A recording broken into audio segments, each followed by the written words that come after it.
So we continue through the 7th chapter of the 3rd act of the journey home. May this reading relax your mind and awaken your heart.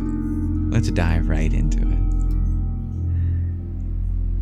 My path continued to be rife with experiences both dark and light, each experience offering me a window into the different worlds that might await me were I to take certain turns and not others.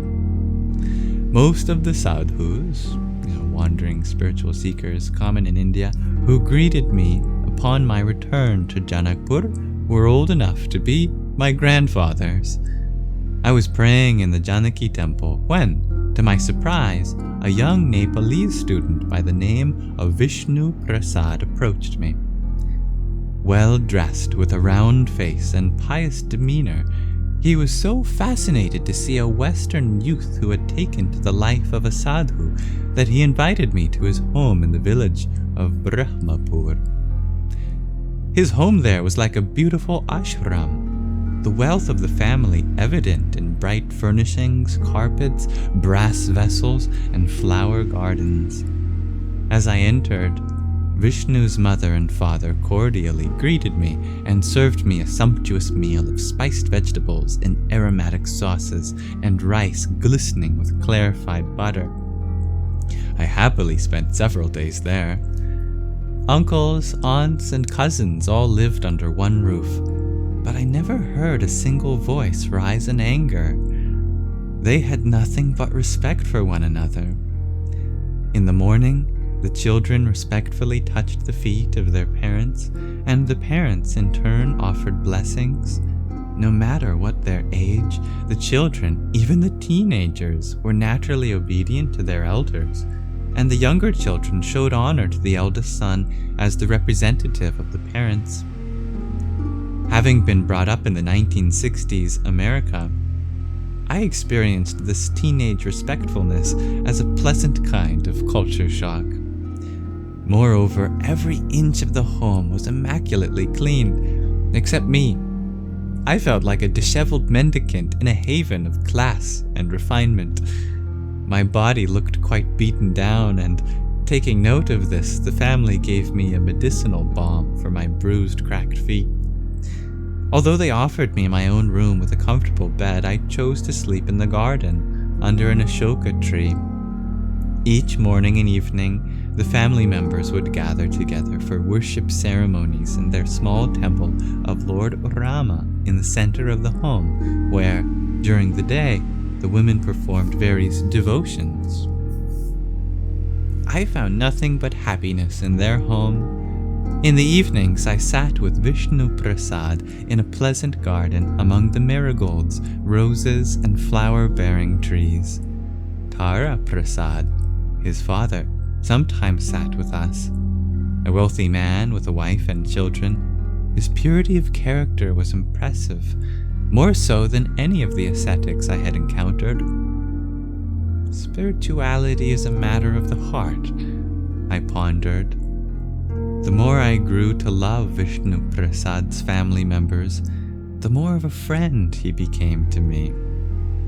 From these gentle souls, I learned much about the traditions of family life in the East.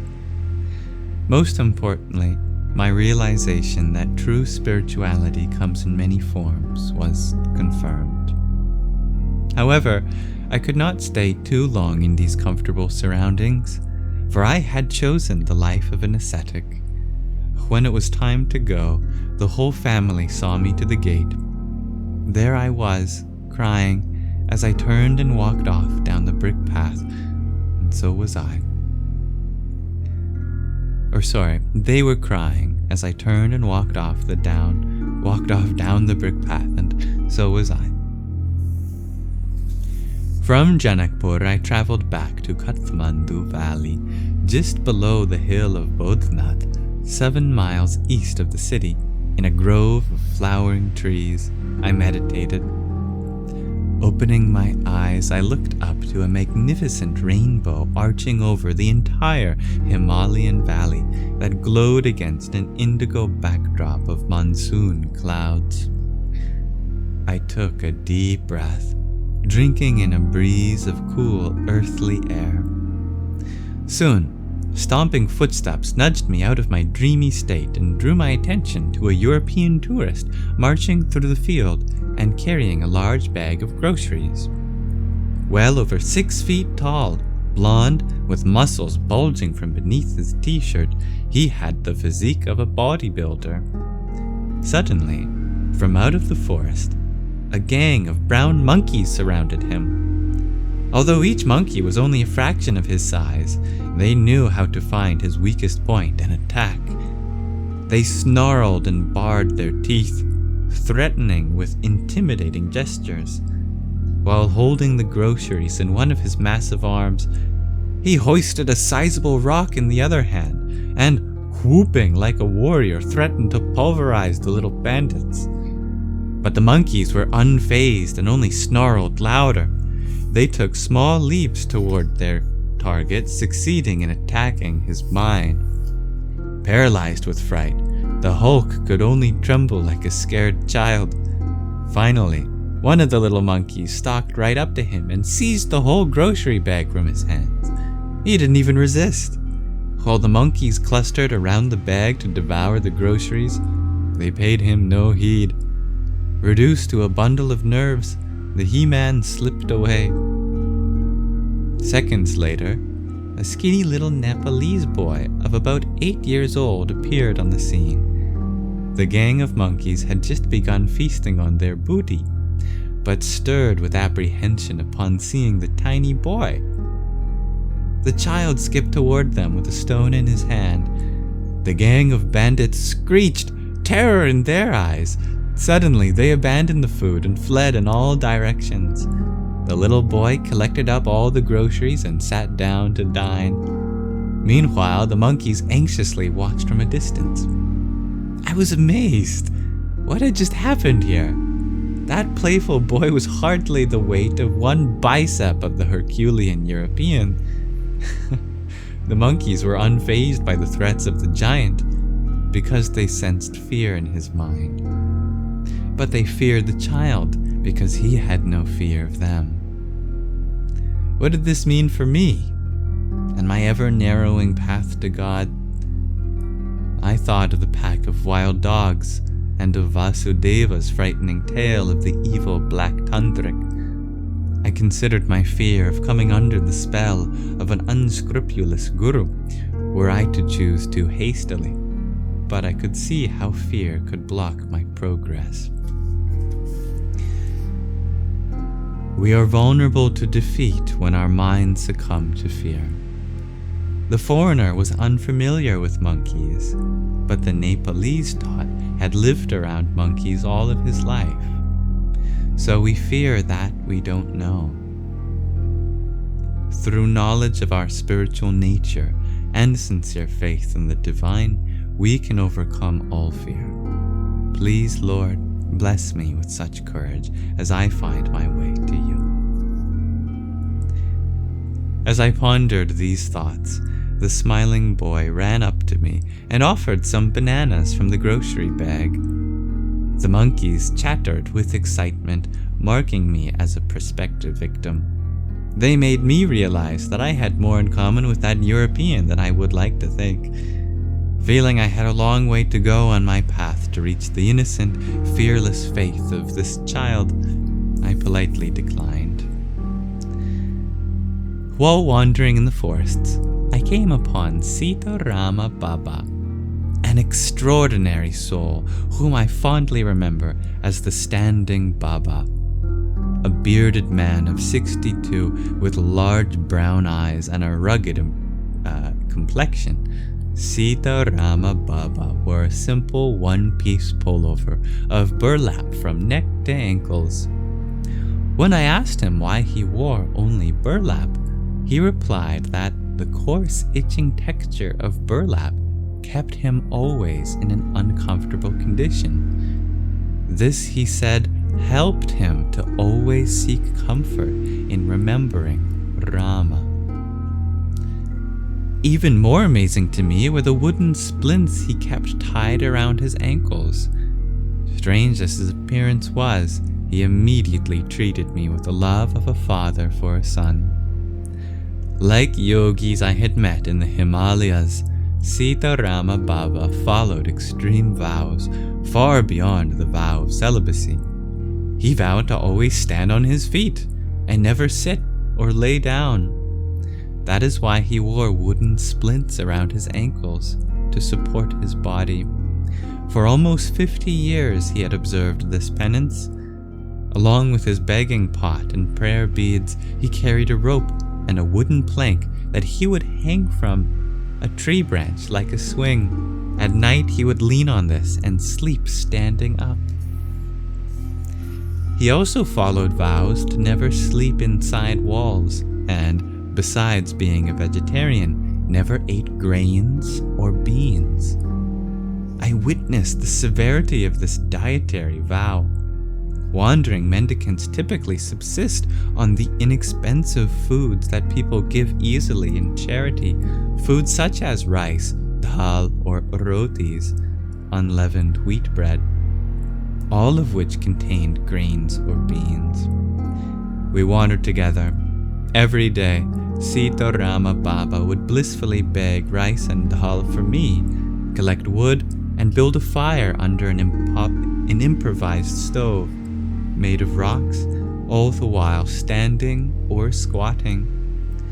When the food was cooked, he lovingly offered it to a picture of his beloved Lord Rāma with prayers and mantras, and then gave it all to me. But I was curious. What did he eat? During my stay with him, I never saw him eat anything more than a handful of cheap peanuts given to him while begging. That's all he could collect, what wouldn't violate his diet.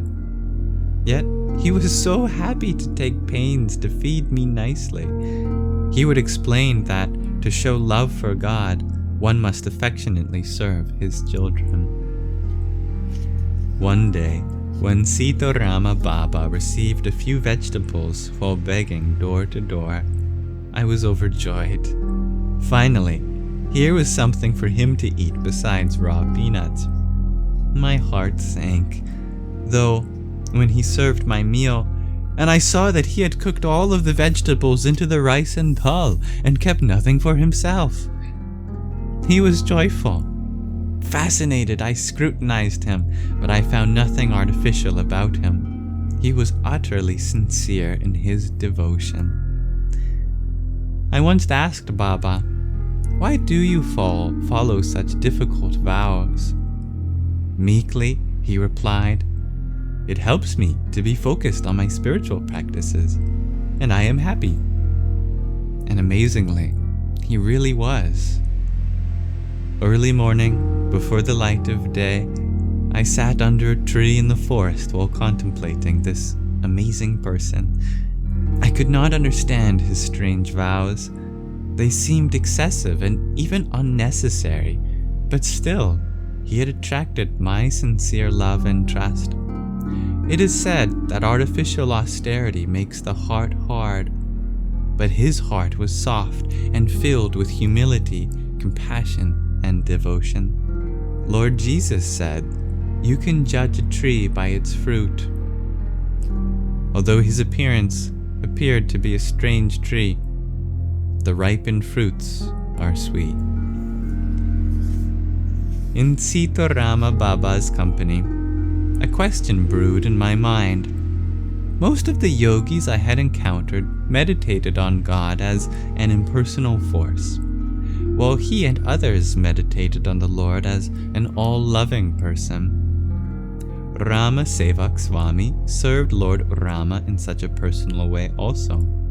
Srila Prabhupada too expressed such genuine love for Lord Krishna as an all-attractive person. Did this contradict the beliefs of those yogis who strove to merge their souls into a supreme impersonal oneness? Did it conflict with the practices of Buddhists who strove for perfection of a quality-less nirvana? As a child, I had naturally prayed to God in a personal way, but as I studied philosophies, I found more and more leanings toward God being an all-pervading existence, While strolling together down a forest path one day, I inquired of Baba, is God ultimately impersonal or a person?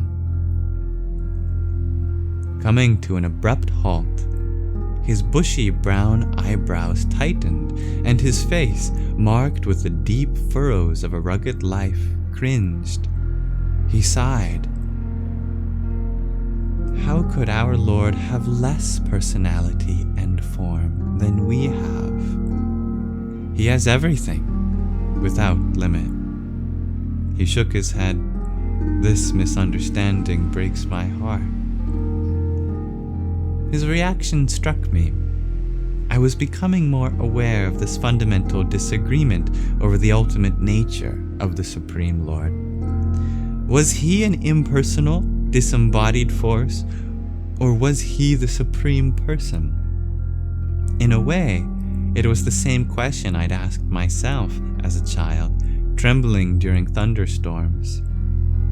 Who was God? Was he comforting like my parents, or as formless as the wind? I was wrestling to reconcile this philosophical issue, and knew the answer would help me choose my path, but I couldn't find the missing piece in the puzzle. I had been meeting wonderful souls who held both opposing views. Days later, as I left Sītārāma Bābā, I contemplated that how much one loves God is not something that can always be measured by looking at external forms.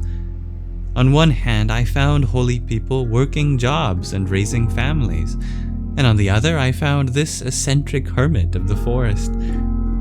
But what they all had in common was their humility, a deep focus on spiritual practices, and an unquenchable thirst to serve.